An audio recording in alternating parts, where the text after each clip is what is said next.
Souten Archetype. This archetype is actually really insane. They have a card that I think is super broken. Souten Colin is the most broken card I've seen for any archetype in quite some time. So what it allows you to do is basically just get as many tokens as you want, and you can actually use Yugioh's effect to go ahead and actually pop the token to go and search out for whatever spell and trap that you want, which you can add more disruptions. This deck actually has a decent amount of disruptions, and I would say it's a pretty decent deck at the end of the day. When I first looked at it, it didn't look that powerful, but after understanding kind of the ins and outs of the decks, it actually is pretty good because you can disrupt your opponent by fusion summoning on their turn, plus getting interruptions that they can't really predict as chainables, which is quite great. But nonetheless, I've got several different builds to go ahead and show you guys. One's going to be it's got more fusion. It has like level 5 engine. It also has a soul here. And I got an invoked engine that I'm currently still working on. I literally just have like one gameplay of this invoked engine that I'm starting to try out. And I think it's actually quite powerful.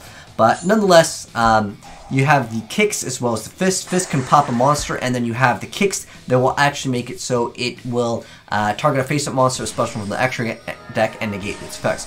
You also happen to have their boss monster, the Heavenly General, which requires Yugioh of the Souten Fist plus 2 Souten monsters over here. So he does require a specific card, but nonetheless, there's only 2 monsters in the archetype that aren't the fusion monsters.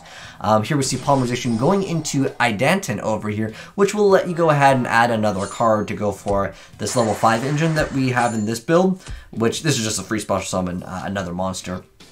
But this makes something have 0, and it yeah, it makes the monster have 0. You can actually OTK quite easy in this deck, and if you can manage to get some burn damage in, or just like any amount of small damage in, the deck can actually pull off OTKs quite fast. So that was versus Emancipator. Obviously, pretty meta-ish deck. And this one's versus, it doesn't really matter. I think he's playing like Blackluster, but at the end of the day, the matchup won't matter once you see what happens here. But I think this card that you'll see, where you can copy one of the cards, you can copy that token card that generates all of those tokens, and the field spell is quite great because it just lets you go ahead and have a free pop, and then you're going to go ahead and be able to add whatever you want. So it's usually going to be Souten Calling. Souten Calling is going to go ahead and give you all of those extra cards, but this is the card that I want to mention that you guys will see very soon. Souten's Duty lets you, during the main phase, you banish a Souten spell or trap, which is going to be the card that brings out all the tokens, and you get to copy that card's effect. So essentially what that allows you to do is, you go for the Souten Calling one time, you're going to be able to pop a card and also negate one effect with just this card alone, and you get 2 fusion monsters. And then you get to re-bring those fusion monsters out during your opponent's turn and do the same thing again, but this time with extra backup. Which is quite awesome over here. And then on top of that, the Heavenly General, which is kind of their boss monster that you want to go ahead and pull out. After damage calc, he gets to bounce one of the cards back.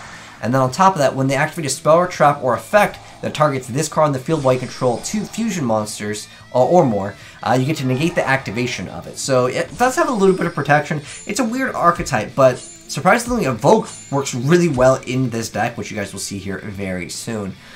When I show you guys that different build. But this is like an early introduction to the archetype. But nonetheless, we've got the Kelkaku over here, and he's going to have that ability to go ahead and during your opponent's turn, of a face-up Souten monster you control destroy a battle card effect. Except for itself, you can special summon it from your hand, then you can destroy one Souten monster you control, then special summon a Souten fusion monster from your extra deck. So it allows your like bad hands to kind of be a little bit better. Which I do definitely like. Or if you happen to get your play stopped somewhere throughout the play, during your opponent's turn, you're able to go ahead, like if they like negate and destroy one of the Souten effects, like if you're going to try and negate their effects, and then negate your effect, then you could go ahead and bring out another fusion monster, which is quite good. So a lot of times you will see the kicks and the fists thrown out up on the board, so he's going to go ahead and with the Forbidden Droplet attack over the fists over here.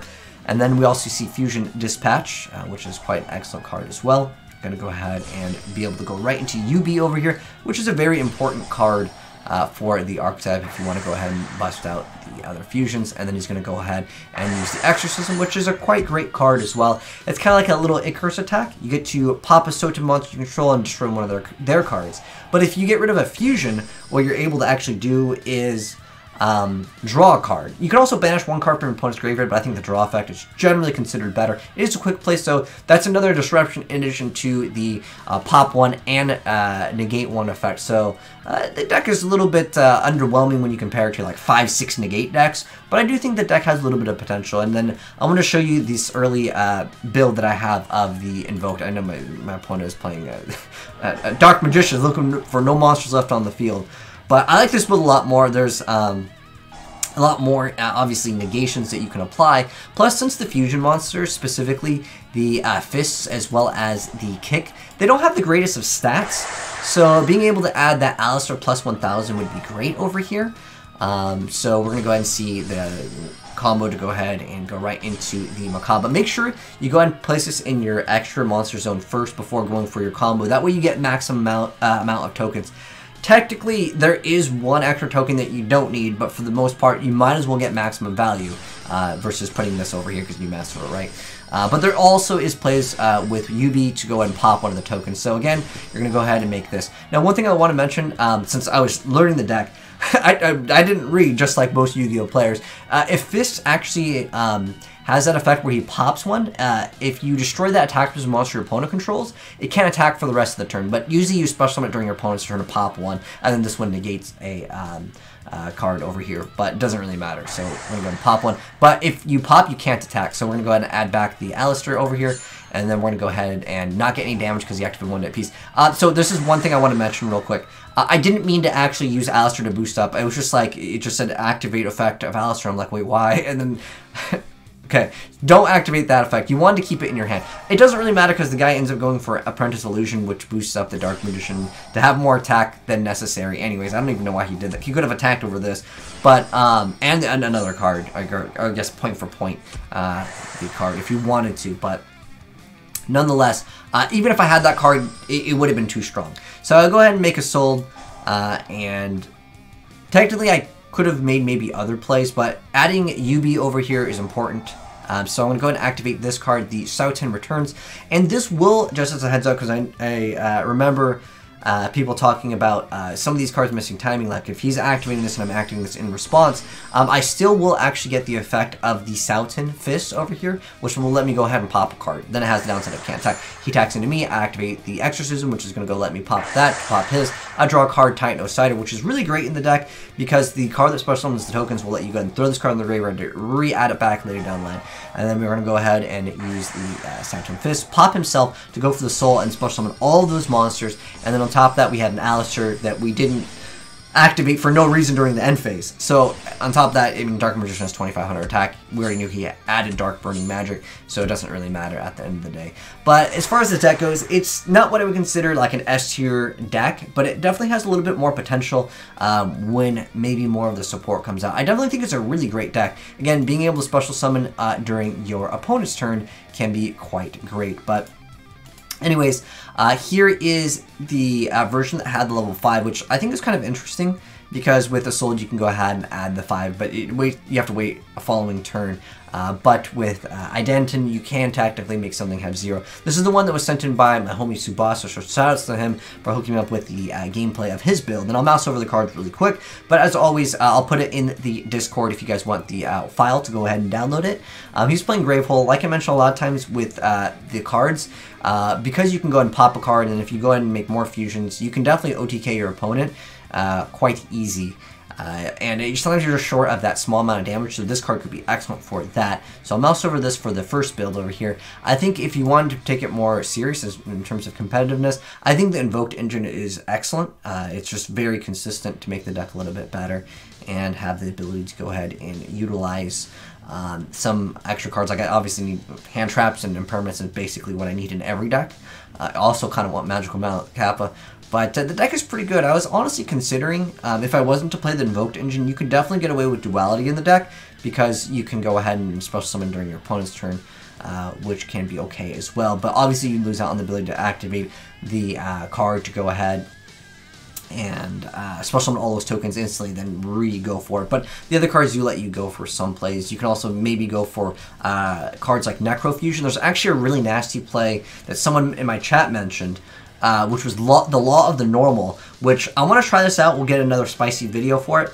But what this does is lets you activate this card when there are 5 face-up level 2 or lower normal monsters, which the tokens will be. Both players discard all cards in their hands and destroy all cards on the field except for level 2 or lower normal monsters. Since they get someone first, you can still go into the fusion. So basically, you literally loop your opponent for all of their cards and they lose everything on their field, and then you have 2 fusion monsters and you say go. So it's a little bit OP in that sense, and your opponent is top decking out of your 2 fusion monsters, which can be kind of cool.